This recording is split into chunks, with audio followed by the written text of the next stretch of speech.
कहानी की शुरुआत एक बड़े शहर से होती है जहाँ जॉय नाम का लड़का एक पहाड़ी पर बैठकर बीच की तरफ देख रहा। समुद्र में एक लेडी नहा रही थी और उसकी खूबसूरती ने जॉय का ध्यान खींच लिया। इस लेडी का नाम रोज था और जॉय उसे छुपकर देखने लगा। रोज को देखते देखते जॉय गलती से आवाज कर देता है, जिसके बाद रोज भी उसे देख लेती है। रोज को अपनी तरफ देखता पाकर जॉय इतना घबरा जाता है कि वो घबरा कर बीच से भाग जाता है। कुछ देर बाद जॉय अपने माता पिता के साथ बाजार घूम रहा था। उसके साथ उसकी छोटी बहन भी थी और इसी बीच उसे बाजार में रोज नजर आती है। रोज भी बाजार में शॉपिंग कर रही थी। शॉपिंग करने के बाद जब वो जाने लगती है तो जॉय उसका पीछा करने लगता है। रोज को एक होटल में काम था। जॉय भी उसके पीछा करते करते उसी होटल में आ जाता है जिस होटल में रोज आई थी। देखते ही देखते वो रोज के कमरे के बाहर भी पहुंच जाता है। इसी बीच रोज जब अपनी चप्पल उठाने बाहर आती है तो उसकी नजर जॉय पे पड़ जाती है। वो जॉय से पूछती है कि क्या तुम बीच वाली लड़की हो? जॉय ना कहकर वहां से जाने लगता है, लेकिन रोज उसे रोक कर कमरे में बुलाती है। उसकी बात मानकर जॉय कमरे में आता है। रोज अब पहले उसे ध्यान से देखती है और फिर उसके कपड़े उतारने लगती है, मगर इस बार भी जॉय घबरा कर कमरे से भाग जाता है। जॉय 18 साल का लड़का था जो हाई स्कूल में पढ़ता था, जबकि रोज 40 के आसपास की थी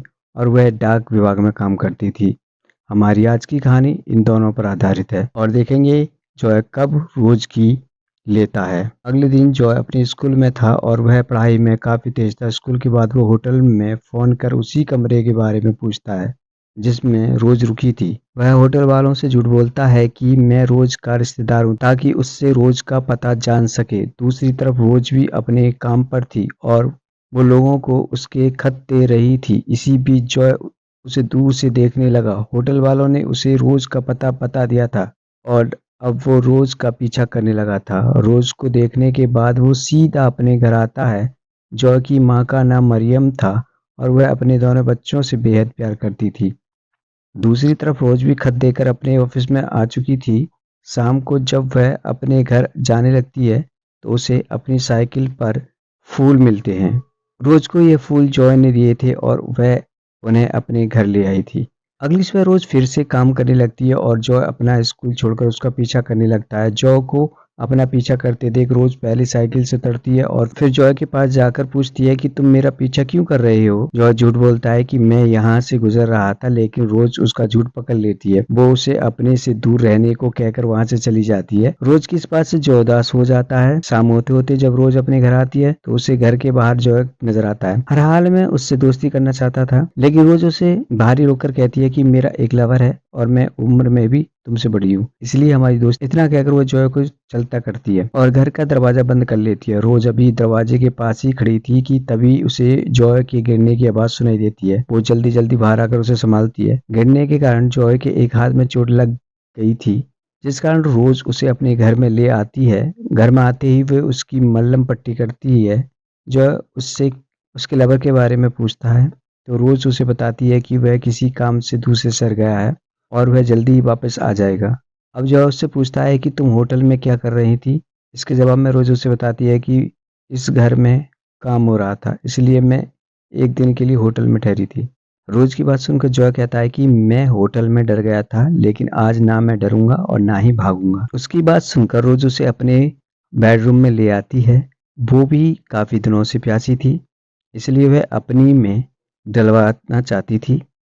वो जैसे ही अपने कपड़े उतारने लगती है तो जॉय का पतलून में ही पानी निकल जाता है।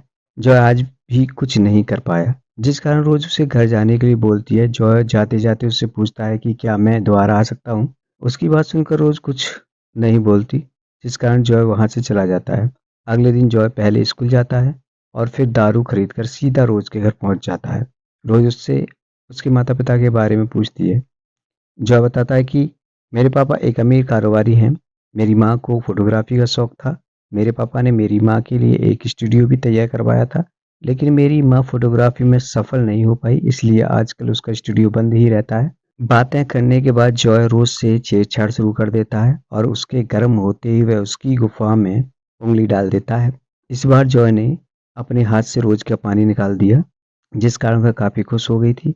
अगले दिन स्कूल के बाद जॉय अपने घर में था। उसकी माँ मरियम बाहर जाने वाली थी, इसलिए वह जॉय को अपनी बहन का ख्याल रखने को कहती है। जॉय को उसकी बहन की जिम्मेदारी देकर वो बाहर चली जाती है। थोड़ी देर बाद जब बारिश शुरू हो जाती है, जॉय की बहन टीवी देखने लगी थी जब जॉय अपनी बाइक लेकर सीधा रोज से मिलने आ जाता है। बारिश के कारण जॉय के कपड़े भीगे थे, इसलिए रोज उसे कपड़े बदलने के लिए कहती है। कपड़े कपड़े बदलते बदलते दोनों बेहद गर्म हो गए, जिसके बाद वो रोज की लेने लगता है। जॉय ने आज रोज की प्यास बुझा दी, इसलिए रोज काफी खुश हो गई थी। इसी बीच रोज को अपनी लवर की गाड़ी की आवाज सुनाई देती है। आवाज सुनकर वह जल्दी जल्दी सामान ठीक करने लगी। जल्दबाजी के कारण वो जॉय को सिर्फ आधे ही कपड़े देकर बालकनी में इंतजार करने को कहती है। रोज के लवर का नाम बिल था।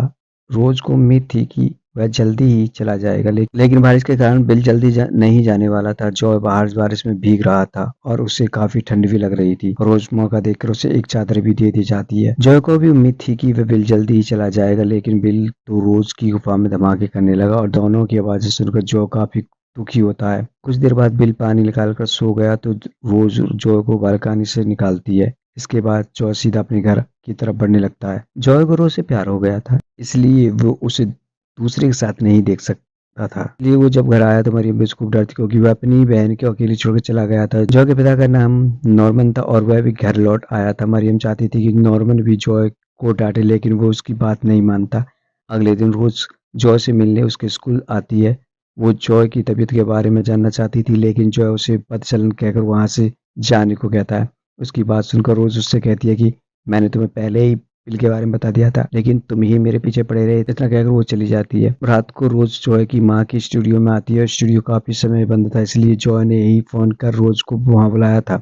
वो रोज से माफी मांगता है क्योंकि उसने उसे बदचलन कहा था और रोज उसे माफ कर देती। जिसके बाद दोनों एक दूसरे का पानी निकालने लगते हैं। धीरे धीरे जैसे जैसे दिन बीतने लगे, दोनों के बीच प्यार बढ़ने लगा। दोनों के दोनों पूरा दिन घूमते फिरते और एक दूसरे की तस्वीर भी खींचते। ऐसे ही एक दिन जॉय रोज को एक फार्म हाउस पर लेकर आता है जो शहर से काफी दूर था। ये फार्म हाउस जॉय के पिता का था और दोनों यहाँ भी एक दूसरे का पानी निकालने लगे हैं। दूसरी तरफ मरियम जॉय के कमरे की साफ सफाई करने लगी थी।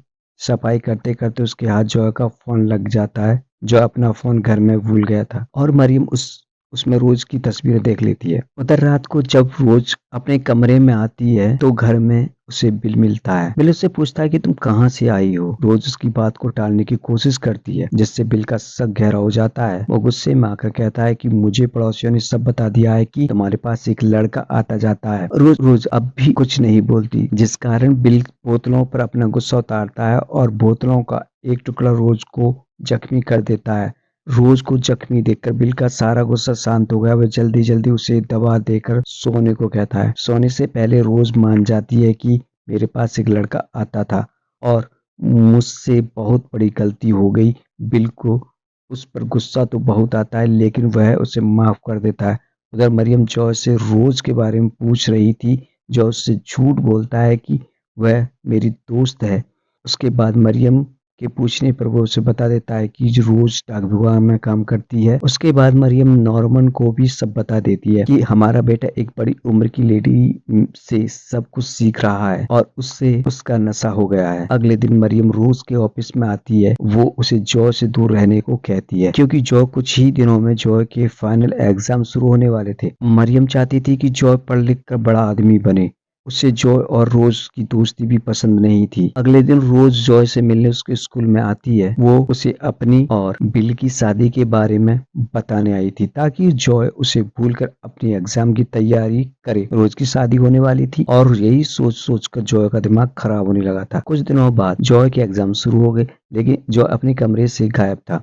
उसे कमरे से गायब देखकर उसके माता पिता हैरान हो गए। जॉय के एग्जाम देने जरूरी थे, नहीं तो उसका पूरा साल खराब हो जाएगा। उधर रोज की आज शादी होने वाली थी और बिल शादी की गाड़ी तैयार कर रहा था। इसी बीच नॉर्मन उसके पास आकर उससे जॉय के बारे में पूछता है। नॉर्मन को शक था कि जॉय रोज के पास आया होगा। रोज भी उसकी बातें खिड़की से सुन लेती है और वह जल्दी जल्दी उसके पास आती है। नॉर्मन उससे भी जॉय के बारे में पूछता है। रोज के पास जॉय तो नहीं था, लेकिन उसे पता था वो कहाँ हो सकता है। जल्दी ही रोज नॉर्मन के साथ वहाँ जॉय को ढूंढने लगी। कुछ देर बाद दोनों उसी फार्म हाउस पर पहुंच जाते हैं। यहाँ जॉय रोज का पानी निकालता था। दोनों को जॉय वहाँ मिल भी जाता है, मगर इस वक्त वो दारू के नशे में था। दोनों जल्दी जल्दी उसे ठंडे पानी के नीचे करते हैं ताकि उसका नशा उतर सके। नशा उतरते ही वह नॉर्मन पर हमला कर कहता है कि साले तूने कभी भी मुझे समय नहीं दिया और अब साले तुझे मेरी फिक्र हो रही है। नॉर्मन किसी तरह उस पर काबू पाकर उसे अपने साथ ले जाता है। कुछ देर बाद जॉय एग्जाम देने लगा था, जबकि रोज बिल से शादी कर लेती है। जॉय को समझ आ चुका था कि वह रोज से शादी नहीं कर सकता, क्योंकि उन दोनों में उम्र और तजुर्बे का काफी फर्क था। आखिर में जॉय अपनी जिंदगी जीने लगता है और रोज के जाने के बाद वह काफी खुश था। इसी के साथ इस कहानी का यही अंत हो जाता है। हमारी वीडियो देखने के लिए बहुत बहुत धन्यवाद। अगर आप ऐसी वीडियो के दीवाने हैं तो प्लीज मेरे चैनल को सब्सक्राइब करें। मिलते हैं अगली वीडियो में, तब तक के लिए नमस्कार।